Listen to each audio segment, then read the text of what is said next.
All right, hey guys, welcome back. I am here with a colleague of mine.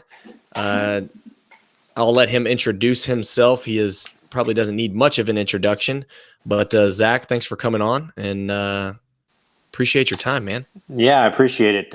Zach Dechant, I'm the assistant strength and conditioning coach at TCU in Fort Worth, Texas. Been here for going on 13 years as the director of baseball strength and conditioning, and then assist with football. Now you grew up, if I'm not mistaken, Kansas, correct? Yeah, You're Ransom, Kansas, 300 people. good Lord, a little bit different than Fort Worth, Texas. Yeah, so I grew up in a town with 300 people. I had 17 in my graduating class. I played 8-man football. There was actually times I played 6-man football, if you can believe that. So honestly, this is kind of a cool story, and it ties into what we're talking about. Is how I became a strength coach was because we didn't have a weight room in Ransom, Kansas. Like our high school didn't have weights. So I knew when I was about 14 years old that if I was going to, advance athletically, that I was going to have to start developing strength, speed, all this stuff. I bought my own weights. I bought my own rack. I made a lot of my own weights. I used to take tractor weights off the front of a tractor, and I would figure out ways to tie those to my belt to do all kinds of different things. I started studying when I was like 14, strength and conditioning methods. And eventually, when I went to college, my dad made the comment because I didn't know what I wanted to study. He says, "Well, you love lifting weights. Why don't you just teach people how to lift weights?" And I was like, wow, there it is. And that's how I'm a strength coach. And that's remind me your path one more time because you were in Kansas, D2 school in Kansas. Which one was it? So no, I went to I played JUCO football at Garden City Community College. That's Then I right. went That's right. went to Missouri State and played tailback there at Missouri State for 2 years. That's right. That's right. I've had a yeah, I'm gonna know Missouri State. Blew a lead against them one time at Northwestern State. It was awesome. Yeah, there And you go. then you went from Missouri State to where? I can't So remember quite your path. after Missouri State, I took an internship at the University of Washington, and that was I worked with the Seahawks strength coaches a little bit with Bill Gillespie at the time. Went back to Missouri State as a GA, and then took a job with the Anaheim Angels for 2 years before I got to TCU. I mean, TCU essentially hired me because I had played college football. I had a football background. The baseball side saw me as, a professional baseball strength coach. So TCU is actually the only Power Five school right now that doesn't have a split department. We're all still under one roof, old school style. And so it was the perfect position, football and baseball combined, and that's how I made it to TCU. So when I went to Northwestern State, where you and I met in 2013, I had played football all the way through college. Was not very good at baseball. Stopped in high school, and then at NSU, the first thing they did was say, "Hey, you're going to take baseball." And so I had to like crash course for dummies, like one, remember the game, remember the ins and outs of the game, but then also how to train the overhead athlete. And obviously, you know that I picked your brain a bunch. When you got done uh, at Missouri State and you went up to Washington and then you're there and then you go to the Angels, like that had to be a little bit of a whirlwind going from football mentality to baseball mentality. How did you dive into that? Because the only way that I dove into it was trial and error. How did you end up getting the baseball route? Yeah, and actually, I've had a lot of talks this week on Zooms with professional baseball organizations, and that's one of the questions they kind of always ask me is how did you transfer that mentality? And back then in 2000, I think I got there in '05, '06. I was there '05 to '07. I was an outcast in the Angels organization. Honestly, I was still a meathead football guy that came in. Most baseball programs or organizations at that time didn't have weight rooms, to be honest. They had physical therapy rehab rooms, right? They didn't have barbells. A lot of them didn't have dumbbells. The Angels had a rack and a barbell and about 25 other machines, right?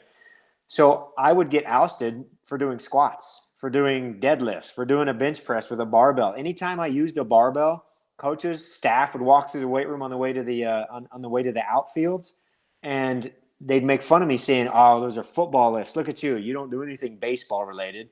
And how crazy is that? That 10 or 15 years ago, that we were making fun of strength coaches because a squat isn't baseball related. We didn't let our kids squat. They wouldn't let them squat. Just a simple That's back squat. And that's so, incredible to think about.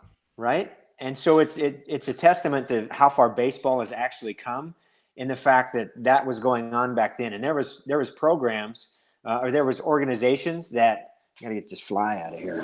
There was organizations that I would travel to on the road that, like I said, didn't even have weights in their weight room. They would have BOSU balls, stability balls, pink, green, yellow dumbbells, that type of stuff. They didn't have weights. It's just ridiculous. So I say that the football background actually helped me a ton, because it gave me an outside the box viewpoint of what training. I mean, for baseball, it was outside the box, but it really, I studied the Soviet bloc or Eastern Bloc Soviet methods all the time. And so I was very deep in like training methodologies, and where baseball wasn't. So the stuff I was doing was completely out in left field to baseball. But now the stuff I'm doing is completely standard across the board everywhere you go. Yeah, now you're the black sheep if you're not doing basically physical training of some sort, resistance training and training full body.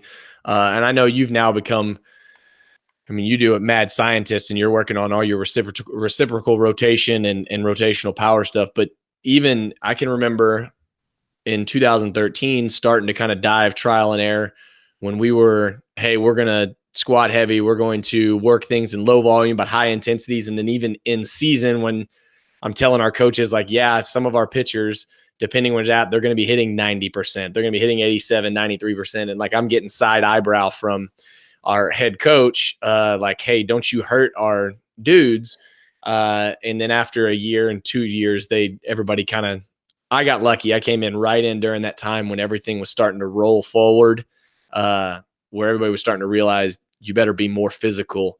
If you're going to pitch 90 innings a year, if you're going to play 54, 60 games a year, you better be resilient. Why did you leave the Angels? Why did you go to the college route? Yeah, it was because exactly what I said. There was no development happening at the professional baseball level. Strength and conditioning was essentially dead. It just wasn't an avenue to go. At that time, honestly, pro baseball wanted to hire dual cert guys everywhere. So they wanted an ATC that had a CSCS. That's what they wanted to move to. And so really there wasn't a career path for me in it, to be honest. I just didn't see a career path at the time. They wanted all ATCs with CSCSs. So, and I wanted to develop kids. I'm not worried about the physical side as much as just developing human beings. And we used to bring these Dominicans in that were 16 years old, 17 years old, couldn't speak English. And we'd pay them a ton of money, but then we didn't develop them. We didn't develop them as a human being. We didn't develop them physically for baseball. At that time, the entire concept of all organizations, for the most part, was the cream will rise to the top. We'll get 250 players in here. We'll see which ones can actually play baseball, and eventually the best ones will separate themselves out. We're not going to worry about developing a kid or drafting a kid that from a small town in Oklahoma and trying to turn him into something. If he's something, great. If not, we'll weed him out, and he'll go back and have to fight his way through college as a student, and his athletic career will be over. And I hated that. I wanted to develop kids as athletes and as people. No, I've actually, until you just said that, I've never really thought of it from that side of the draft 18-year-old so-and-so out of wherever. They go and buy, we'll say 22 years old. They can't rise anymore. They can't get past single A, double A, whatever it is, and they get released.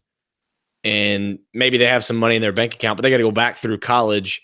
And it's this person that if they haven't been maturity developed wise, and then they're going to go sit in a classroom at 22 and try to fight their way through. Like it is pretty incredible to think about. And until just now, I have not really thought of it that way. And I can see that being a great recruiting tool and recruiting point. Was Schloss at TCU when you got hired, or was he after the U? No, he came. He was. I think he's been here 2 years beyond me, three years beyond me. So he was here. Okay. Did you have any connection to him beforehand? No, I actually didn't. My boss, I was at University of Wyoming, in between the Angels and TCU for just a short 6-month span with football. And my boss at Wyoming knew the strength coach here at TCU. It was Don, Coach Summer. He knew Don really well. And so she kind of made the call and said, hey, I've got a guy that's been football and baseball, Coach Summer obviously wanted a football guy.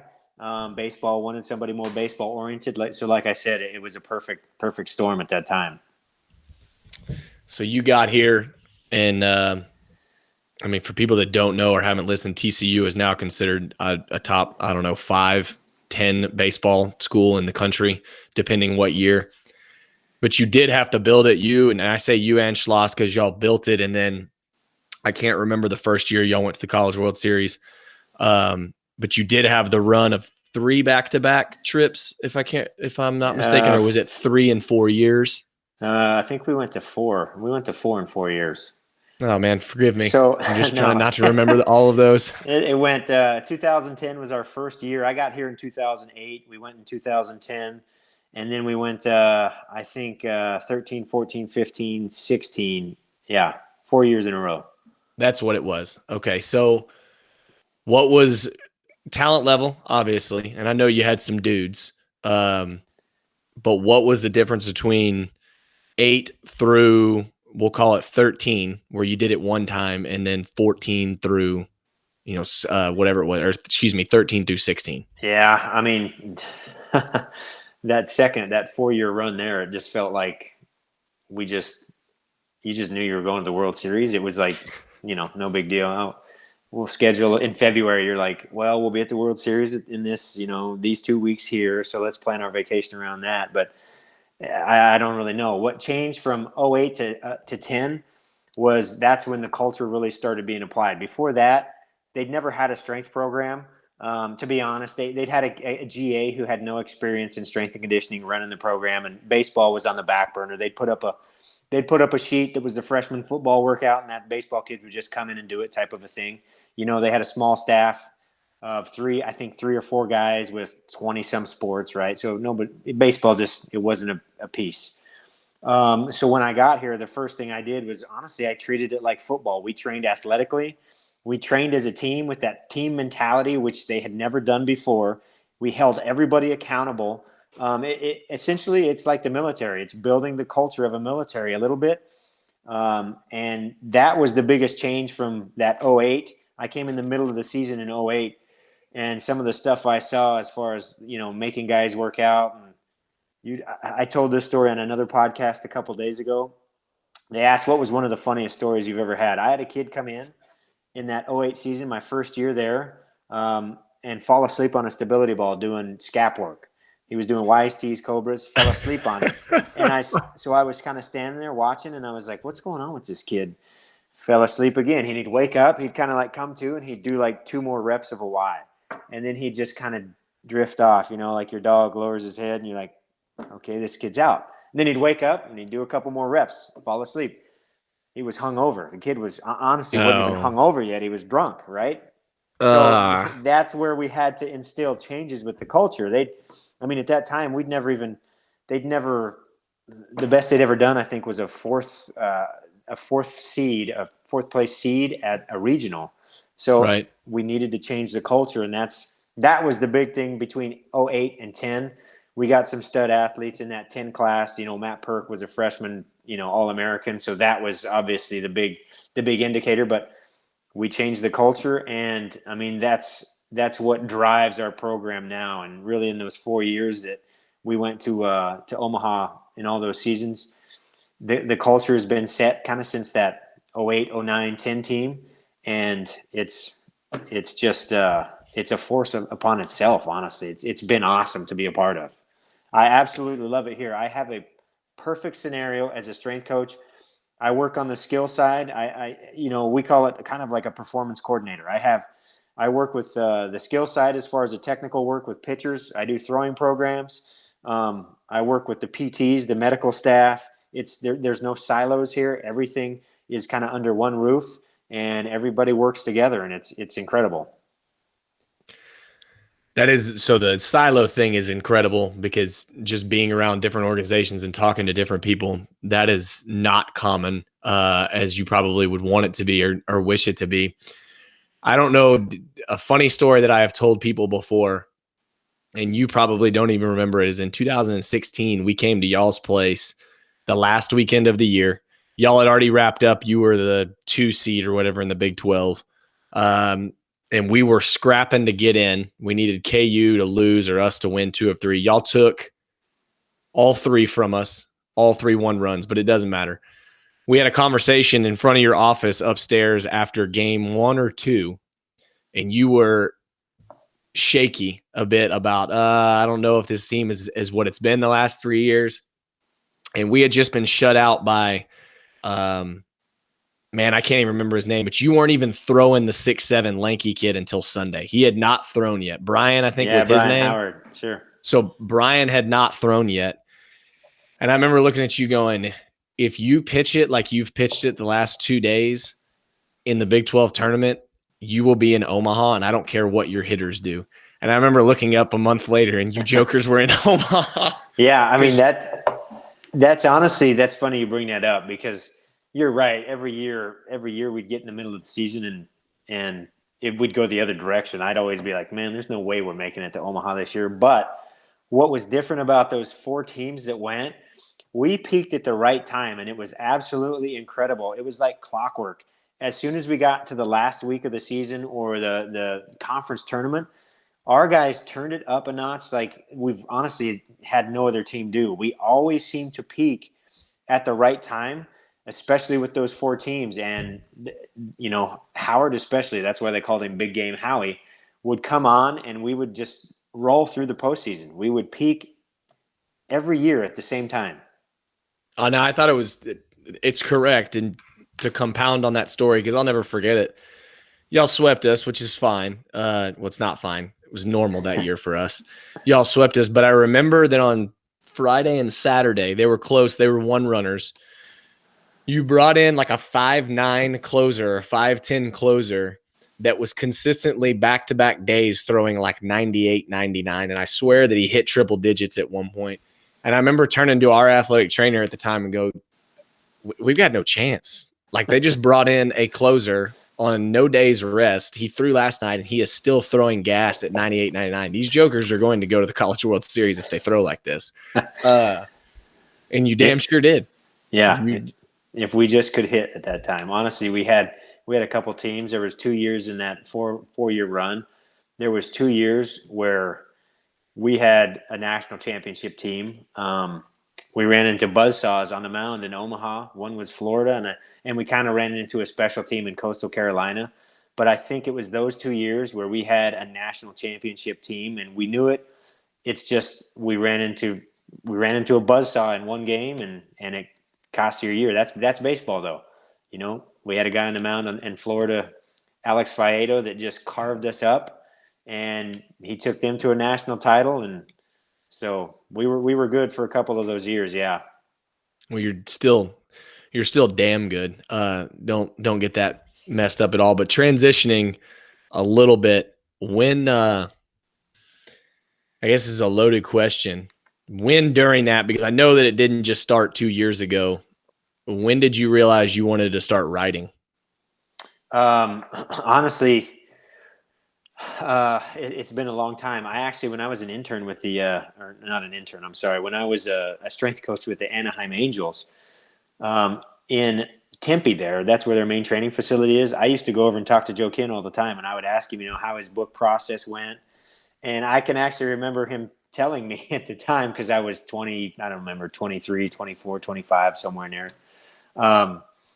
He was like, well, you don't need to worry about that, honestly, because you've got nothing to write about. You got no experience in the field. And I was like, that's actually true. I was like, but just for future reference. But he was right. He was like, what the hell do you have to write about? You got nothing to write about. You got 3 years of experience as an intern and a GA, come on. But I can remember asking him questions back then as I developed the foundation program, or as it wasn't necessarily that I created this program out of nowhere. I built the program for our athletes, obviously, right? And at TCU, as we got further into it and TCU baseball got better and better, coaches started coming to me and asking, what do we do? How do we handle this? What do I do for programming? And I saw the need there for somebody to tell these guys it's not all about weight. It has to be about movement. And so the need was just kind of there. And I had started a blog way back in 2010 and always had that on the back of my mind, or in the back of my mind, about writing a book and all this, but finding the time and the structure and trying to figure that all that stuff out that goes with a book was just impossible, and I could never make myself do it. And then one day I just started. I found a guy that knew somebody that could kind of help me with the process, and I just started. I have a quote up on my on my board that I'll probably butcher right now because I haven't been in my office in 6 weeks or whatever, 7 weeks. But the best time to start is today, or something. It's something like that, right? Right. Don't wait till tomorrow. Oh, what it is it's a year from now. You'll wish you had started this today, right? And Right. that's what the quote actually is. A year from now, you'll wish you started today. And that's what I kind of started taking to heart. I was like, if I'm ever going to do this, I might as well just start. And that was the hardest part, was starting. Yeah, because I'm sure, and knowing you and knowing the book, and it flowed once you started. I mean, you just wrote what you knew, and much like anything, I'm sure it was a little segmented. I'm sure you wrote things kind of that weren't in order, but then once you got all of your thoughts down, you were able to piece things together a little bit more. And obviously, it's been incredible. It's kind of taken our field by storm, because you were talking about something that was against a little bit of a dogma thought process of exercise, do these exercises and lift these weights and get strong. And you and others started to bring this movement of, instead of thinking about exercises, why don't we think about movements? And whether it's hip, hinge, squat, push, pull, carry, whatever your big 5, 6, 7 are, but you started to bring to the table. It doesn't always have to be back squat. It doesn't always have to be front squat, although I know you're a big front squat guy and a unilateral guy, but it comes down to, hip flexion, knee flexion, and training that, and how those correlate over to the field or the court, whatever you're training. You hit it right there on that good wheel turn of your stuff came out and everybody gravitated to it. And it was really good, which I guess brings me to my next question. Are you going to compound on that? Are you going to add to movement over maxes? What are you going to do? Yeah. So right now, I mean, during this break, obviously I've got ample time. So I've been trying to write some stuff that's kind of an add-on addition to that, which will go into almost like an intermediate program format for baseball athletes. A little bit more specifically, as far as we talk about the vertical integration model, and how you control, volumes within the program. Everything's always in the program. We just need to control volumes of what's being emphasized. A lot of times, it'll go into some in-season training concepts, which really there's hardly anything out there about in-season training. You don't find a lot of stuff. So that's a big question that coaches always have: the energy system development, the conditioning aspect of baseball. We're basically it's going to be all-encompassing, an all-encompassing training program to detail the annual plan, really. So that statement brings up two questions that I'm listening and I'm thinking, I'm stirring with you. One, how do you track, if you can, without going too deep into it, how do you track your movement volume, whether it's a squat pattern, pull pattern, rotation pattern? How do you track that? Is there a way that you specifically track it? Like, I know some people, when I still programmed a bunch, I used INOL values off a Prilipin's chart. Is there a certain way that you specifically like to track your volume of your movements? Well, I mean, that's, in a way, yeah, that's a loaded question. That's tough. But so I basically create standard templates, right? We create a template that has all your movement signatures in it throughout the week. And then we piecemeal in the exercises based upon the movement pattern that we want. And that's what I'll be kind of preaching, I guess, in this upcoming series, is how to do your needs analysis, how to build that template, how to piecemeal in the exercises based on the movement selection, and then creating intensities, right? Building your intensities over the course of the long haul, always kind of with the end in mind, and then assigning sets and reps or RPEs, or how are we going to handle creating the volumes and everything around that. So that's kind of the process, the 5-step process that it will go through. And then we talk about Prelipin rep scheme, reps in reserve, RPE, that type of stuff. So are you, with RPE, are you leaning with your freshman, do you lean more towards RPE than to percentages? Do you do that with your pro guys? I mean, is there a time that you lean and you use RPE to lean on more than percentages? Yeah. So our program, essentially the foundation program, which is movement over maxes, that developmental group, those guys, essentially, we want to build strength and movement with the least expense, right? So the least amount of cost. Everything we do is just progressive overload. I use RPEs for that as they build up. We don't have percentages because we've never had them work up to a heavy single or a triple or a max or anything like that. So it's progressive overload, and my eyes tell me when a guy uses too much weight that we fall apart with our movement, so we got to go back down. But it's basic stuff. It's progressive overload, RPEs. We assign RPEs to that between 5 and 10. I mean, we never even get to 10.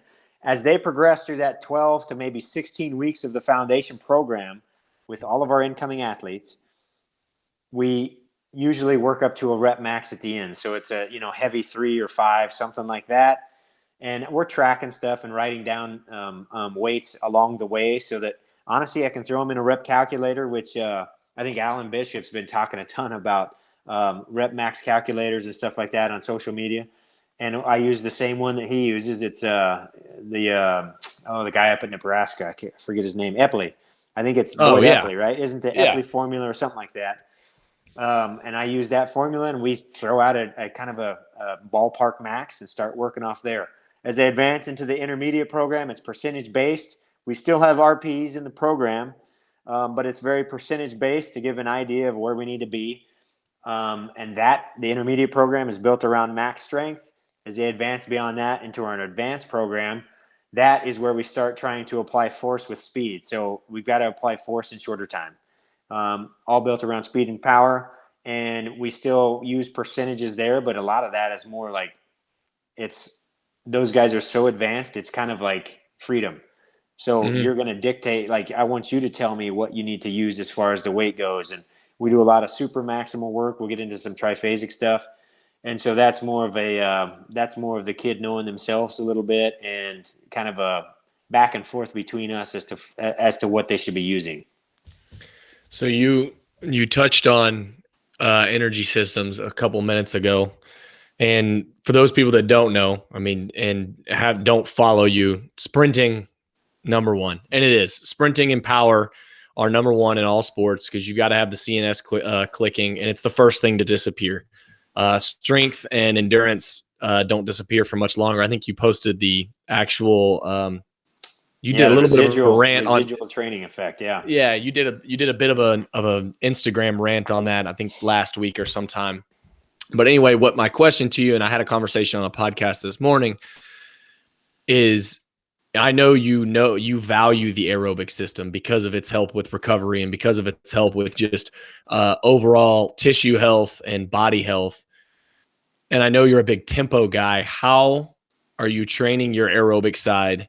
And then how do you balance that with your sprinting, your anaerobic work, which is so important in your program? Yeah. So, I mean, we use a high-low format, which most of your listeners are probably familiar with. High CNS, stuff is on a Monday, Wednesday, Friday for us. Low CNS is on Tuesday, Thursday. Those high CNS days, it's always going to be sprint. We always work on speed first. It's the most dominant CNS quality. It's the one that requires the most from the central nervous system. And so that is always first in our training. It is our priority. The aerobic system is there to assist the alactic system for us, right? So it's there to bring us back parasympathetic, right? You got two branches of the nervous system. The parasympathetic one, the recovery side, is so important, especially with baseball, because baseball, we play so many games. Guys, especially in pro baseball, it's not as bad in college, but you think of the travel with pro baseball and the bus trips that these poor kids are on in the minor leagues, and you're pulling into to towns at 5 a.m., sleeping on a bus, trying to get 3 hours in a hotel. The stimulants that these guys use all the time. I mean, we know greenies used to run rampant. They still have to use stuff. They're still using caffeine and all that stuff all the time. So the more powerful the aerobic system is, the easier we can get back into that parasympathetic state and really start to recover. So that's number one. But number two, it also assists our workloads, and it assists our alactic work capacity. The more powerful that aerobic system is, the more work we can honestly do. So it's for really those two reasons. It's to recover and to build a bigger base of for our workloads.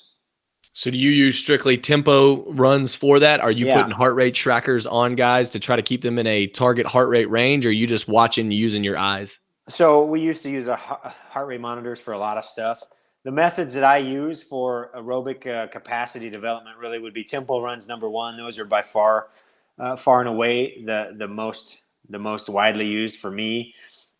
We also do movement circuits. So we pick a strength exercise and we superset it through 4 or 5 different patterns. And we have a heart rate monitor on. We keep a heart rate between 120 and 150, generally for 20 to 30 minutes. So I'll give you an example. We might do like a goblet squat, like a 50-pound goblet squat, right? 10 reps, 15 reps, a push-up with a dumbbell row, a reverse lunge to a curl, like big compound movements, lightweight, submaximal intensity, usually 5 to maybe 15 reps. As soon as that heart rate starts to go above 140, we know it's going to climb a little bit higher, so we shut it down. We rest until that thing starts to come back down until about 120, which it's very easy to figure this stuff out. It sounds like we're being very technical, but you walk to the next exercise, and most guys have recovered, and now you kick in the next exercise. And we superset that 3 or 4 times through, total of about 20 or 30 minutes with a few different blocks of exercises. We've done big dynamic warm-ups before. I've got what we call a big field dynamic warm-up I do with the pro guys. It's just using a 100-yard field and doing giant dynamic warm-ups. Our starting pitchers will do some aerobic capacity work on an elliptical, 120 to 150 again post-start as far as the next day just to recover. So there's a few different methods. Tempo runs are by far the most used for us.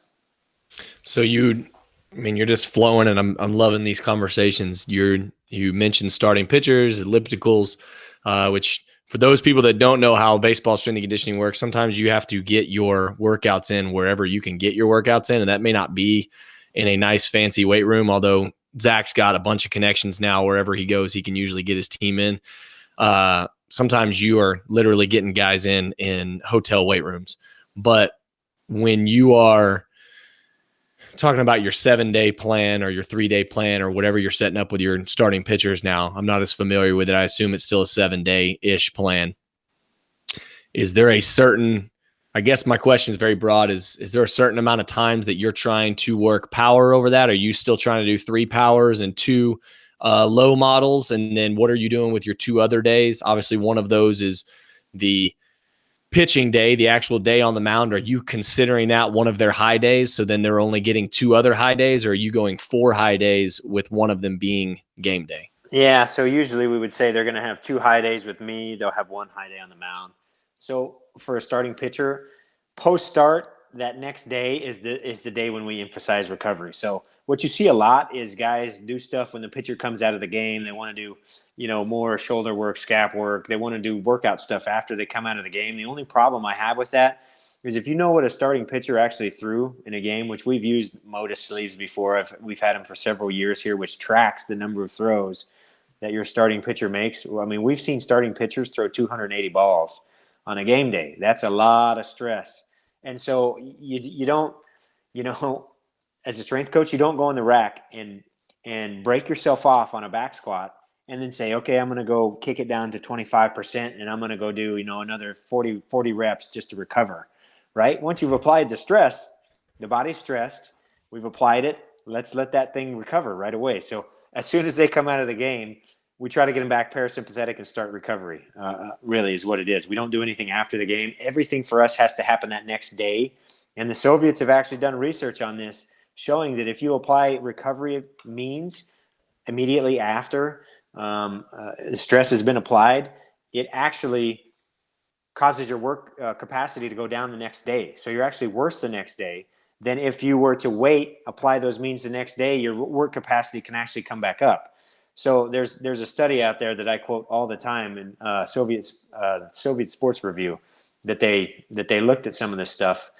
But yeah, we do 2 high days. So if that's day 1 is recovery, day 2 is going to be a high day, which is usually lower body emphasis with a total body, workout.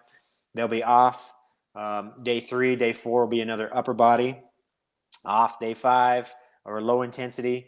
And then they'll come back for kind of a stem workout day 6, activation type, get moving around a little bit, some soft tissue work, and then have their start. Right. So when they're bullpenning on day 3 or 4, I assume your upper body, you're letting that lower body just get the work from the bullpen in. Yeah, I mean, it's still a total body dominant workout, or I shouldn't say dominant. It's a total body workout. So it still has everything involved, but it's upper body dominant. So there's just more upper than there is lower. Their heaviest lower session will be that day 2, usually. But again, it's individualized a little bit, where we have starters that say, hey, man, I'll be honest, I want to do upper body the day after my start or 2 days after my start, whatever, and lower body closer to the day of the start. So we let guys kind of individualize it based on how they feel, how they recover, what they want. So right. And so I guess everybody always then asks, how do you handle relievers? And when I still was in it and handling relievers, is basically I just acted as if they were active Friday, Saturday, and Sunday. And then we might start their clock early if they got burned or they were down after Friday or down after Saturday because they threw a bunch of pitches. Are you just trying to get 3 high CNS days in, one of them being a game day, so 2 during the middle of the week sometime? yeah, essentially. The biggest thing with relievers, and honestly, in-season baseball across the board, has to be consistency. Because what I found was when I first got to TCU and had been with the Angels, and honestly, my first semester here at TCU, they'd say, well, this guy might throw. Let's not let him lift. I don't want him to lift. I don't want him to be sore. He might throw tonight or he might throw tomorrow. And then he wouldn't throw, right? And then the same thing would happen on a continual basis. And you're like, this guy hasn't lifted for 12 days now, but he hasn't thrown either. So now he lifts, he's sore, and the coach is pissed off. That's a problem. So we made it consistent. Our guys lift 3 times a week throughout the season without fail. It just adjusts if we have a game that day, or if we have a game coming up, whatever the case is, it's adjusted. It's auto-regulated a little bit, but they're still going to get their 3 lifts in regardless. Right. Consistency is the key. And I remember I still have those conversations with people of, I get sore every time I work out. It's like, well, if you just know how the general adaptation syndrome works, if you'll just consistently work and do the same things, like your body actually will adapt to that and you'll stop getting that soreness that you talk about. Like you'll be able to continue and be consistent throughout your training. For whatever reason, people don't want to grasp that concept as well. I think when I spoke at THSCA last year, that was the premise around this. My talk was you have to induce consistent stress on tissues if you want any sort of result. Like it has to go through alarm response, and then you got to shut it off before you get into exhaustion or fatigue. Yeah.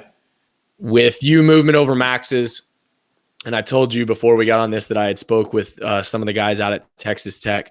Have you dove into any of the Andre Ospina FRC stuff, the end range conditioning? I'm sure you have. What are your thoughts on that? Yeah, so it's another tool in the toolbox, to be honest, and I think is a valuable one. We screen all of our guys through some SFMA stuff, some FMS, and we're looking at active and passive ranges of motion with everybody as far as the hips concerned, as far as honestly the thoracic spine, the shoulder. I've had interns that have done the certification before. I'm not certified in it yet. I want to be. I've had interns that have done it, and I've got a couple interns that are actually very, very, very good practitioners in it. And so I take basically everything that they've given me, and we've kind of included it into our program. And we do a lot of the pails and rails, and it's individual based again on their screen. But we'll do pails and rails, end range holds, a lot of the isometric stuff. I love a lot of the concepts, to be honest. I mean, it's honestly tying the brain into movement and motion. Really, the way we look at it, there's 3 reasons why the body moves the way it does. One is just your anatomy. And that's one that people miss out on a lot. A lot of times your anatomy isn't letting you, right? We see that in the hip all the time. If guys don't have internal rotation at the hip, the first thing we do is we actually send them for an x-ray so that we can see if it's anatomical or we can actually make change. And somebody asked me this question, not to get on a rant, but somebody asked me this question yesterday on Instagram. They said, hey, how do I know that I have an anatomical problem with my hip trying to gain range of motion? And I'm like, well, if you continually beat at this thing to gain range of motion and it doesn't, that tells you right there that you don't have it, because it's not that hard, right? But anyway, the three reasons: anatomy, number one; joint problems, number two; and then the hardware of the system, or the wiring, right? The neurological effect, how your brain controls that length tension relationship. So we want to find that reason, and then we apply a lot of the FRC principles to it. But they tie the brain into, actually creating that length tension relationship, and that's really what has to happen. The brain has to be involved. It's not just stretching. No, I try to explain it mainly because I'm not a super smart guy, but I try to explain it to people of half the time your inflexibilities, and I put that in quotes, your inflexibilities, your lack of mobility is actually your brain just going, we're not going there, because your brain is not comfortable with going to that tension, that length tension, like you're talking about of, oh, I don't have very good hip flexion, or I don't have great hip extension. It's like, well, how often are you really there? Like, how do you actually do any contract, relax? Do you even just spend passive time there, yoga type stuff in that position? If you have not, then how can you expect your brain to be okay with you being in that position? Right. Which typically people then starts to turn their gears a little bit more. And it's like, okay. And I know that whatever Squat University, I can't think of the guy's name, but I think he produces a lot of really good stuff. But one of his posts yesterday that he brought up was, think about it deeply. How often or how long are you actually spending in the bottom of your squat besides just squatting? Are you spending a grand total of, 15, 20 seconds in the bottom of a squat because it's your squat session? Right. And then think about the amount of time you spend in the rest of your positions for the rest of the day, and you think that you're just going to magically have this squatting ability. Yeah. That's a good point. It's pretty incredible to think about when I break it down to that. That's just how I always try to keep things in my brain. With your pro guys, because I'm always fascinated with this. And again, listeners that don't know, Zach has now amassed, I'm not even going to try to put a number on it, but I'm just going to throw out at least 20 different professional guys. I'm sure it's much higher than that. They come back, they play 164, 160, whatever it is. They get some time off. They come see you in November, December. Are you starting them on the foundation program? Are you starting them on the intermediate? Are you just going straight to individualized, which I know a lot of those guys are? And then I'm sure it varies from single A guys to big leaguers.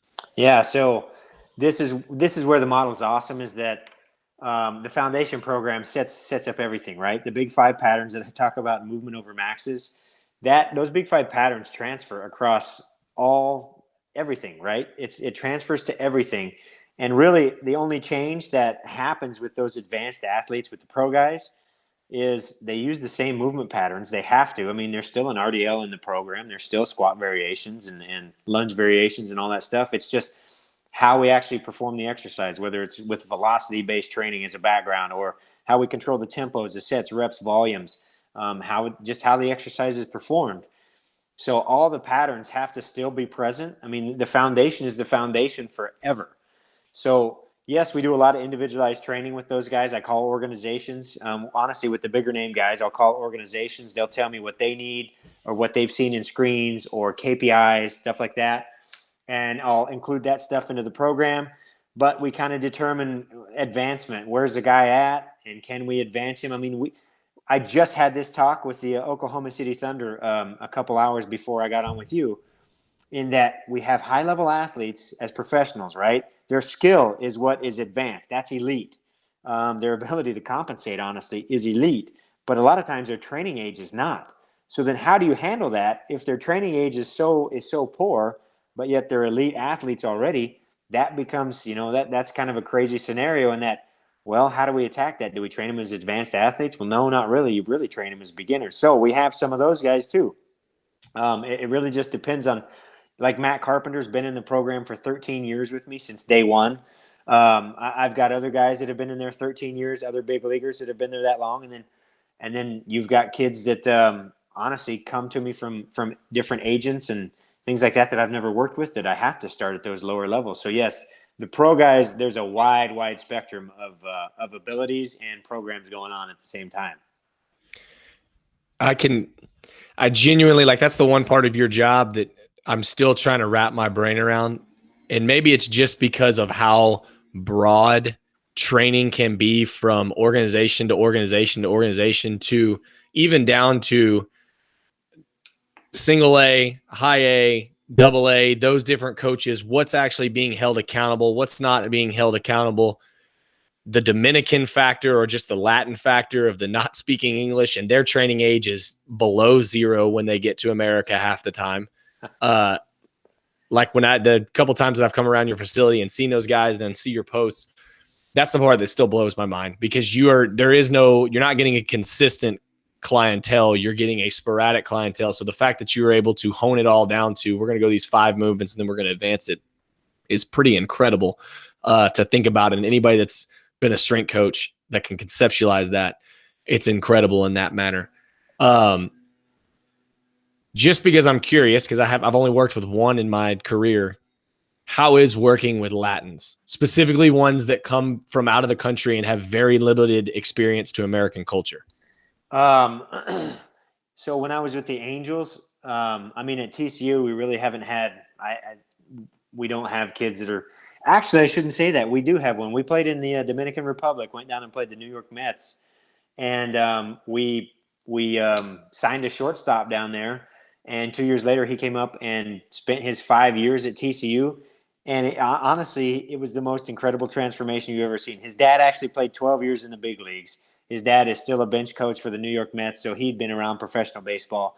He knew English. I mean, he was American top for the most part, but grew up in the Dominican.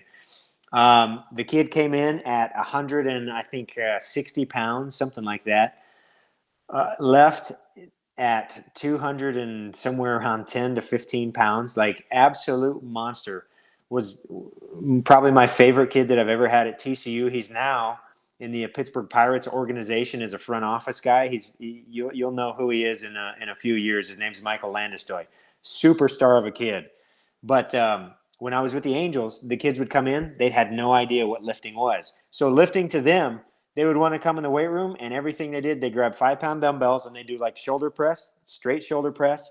They would do biceps, and then they would have to do rice bucket or, roller stick, stuff like that for their forearms. The only 3 muscle groups they knew were deltoids, biceps, and forearms. And that was it. They'd never done anything else, right? But they're incredible athletes because all they do is play baseball all the time. But huge compensation patterns because of that. It is. I love that you bring up the compensation pattern part, because that's when I first started diving into movements and everything, however many years ago, 8 years, 9, 10 years ago.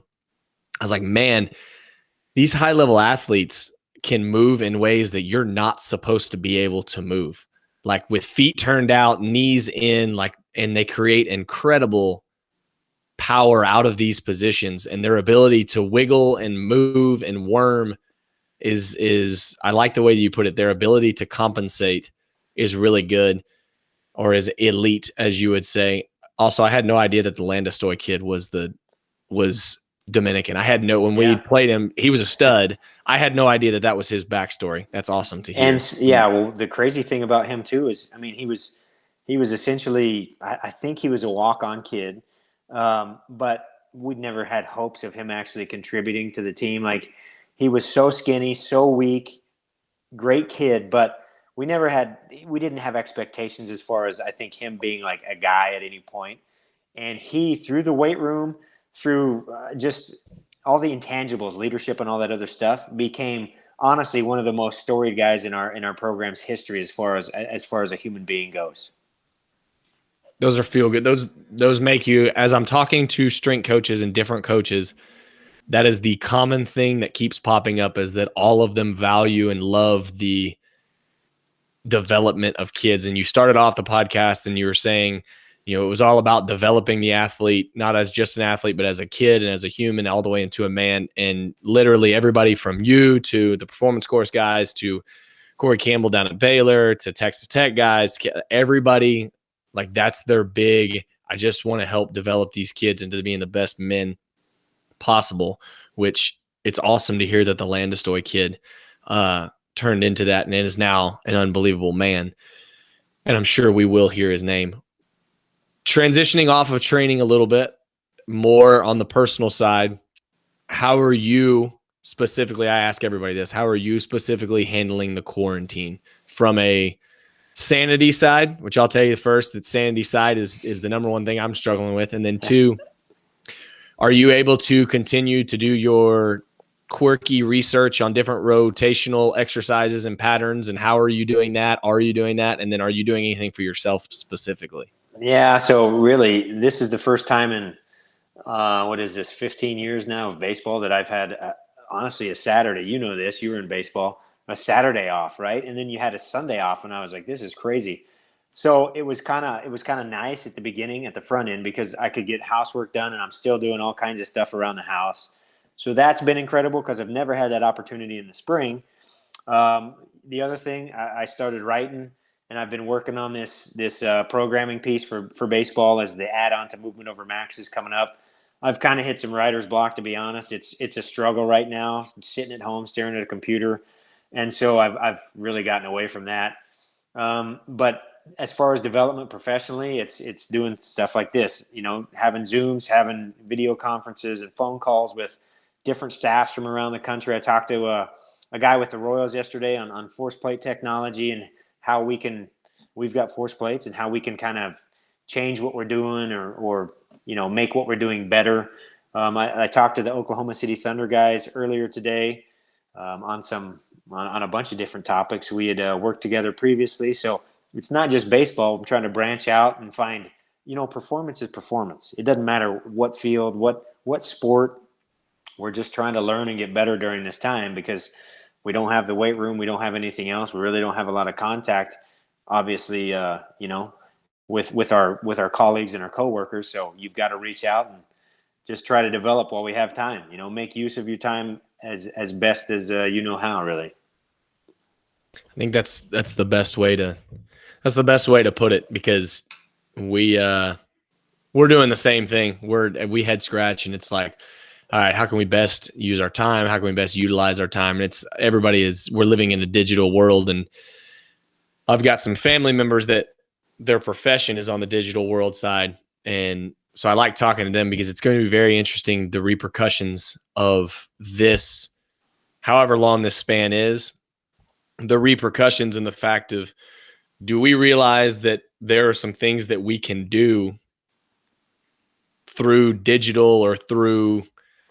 web-based that maybe we were exhausting ourselves in person to person or exhausting resources that we didn't necessarily need to do in the past. And one of those being, I've got family members in education, one of those being actual education. Do we actually need to sit in a classroom for 7 to 8 hours a day?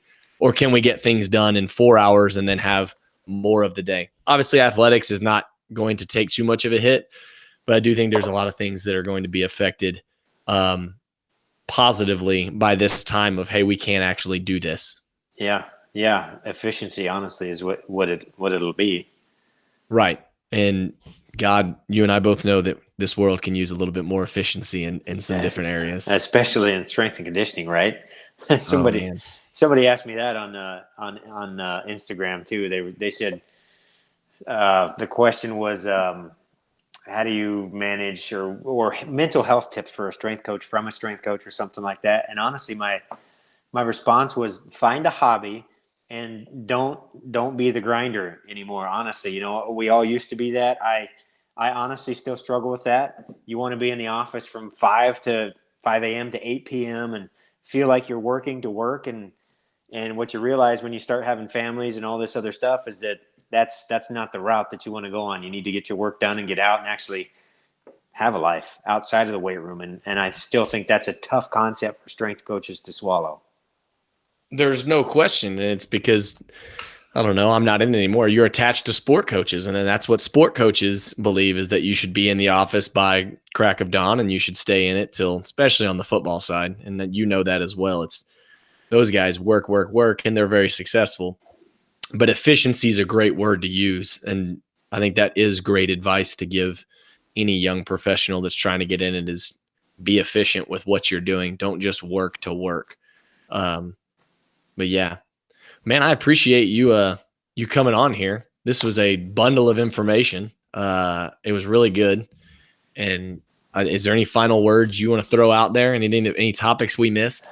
Boy, I don't know. I'll give a piece of advice. During this time, the soup can curls and the water bottle flies and all that stuff. That's not creating or maintaining that adaptation, right? Get your athletes sprinting. And I've said it on social media this week, and it's got a big response. But the only thing your athletes can do right now that can actually create an adaptation, sprinting will do that. And if they sprint between now and the time they get back, you will decrease the amount of time that it takes to get back into actual competition shape, if you will. We talked about the residual training effect, or you brought it up. Sprinting only lasts for 5 to 8 days. So if you can cut that time down that they have to work up those workloads to get back into sprinting by doing that right now, you will save yourself so much time and honestly, probably a lot of injuries. There's my piece of advice, COVID-19 advice. I had that exact, it was like a month ago. I had that exact conversation with a guy out at Abilene Christian. And I kind of challenged him a little bit because he was those home workouts. I said, are you putting more of an emphasis towards jumping and sprinting, like high CNS threshold stuff? And I got his gears turning a little bit because that truly right now is the only thing that we can probably do if you don't have weights at home, a true weight set at home, to get an adaptation to help whenever we actually get back. Yeah, absolutely. There you go. That's the end. That's the nugget. I appreciate it, Zach. We'll catch up again. We'll have to do one of these one more time, and who knows how long we'll be in this COVID, but you're a busy man, and I really appreciate you jumping on with me. Yeah, it was good to talk to you again, and you guys take care. Will do. Have a good one, brother.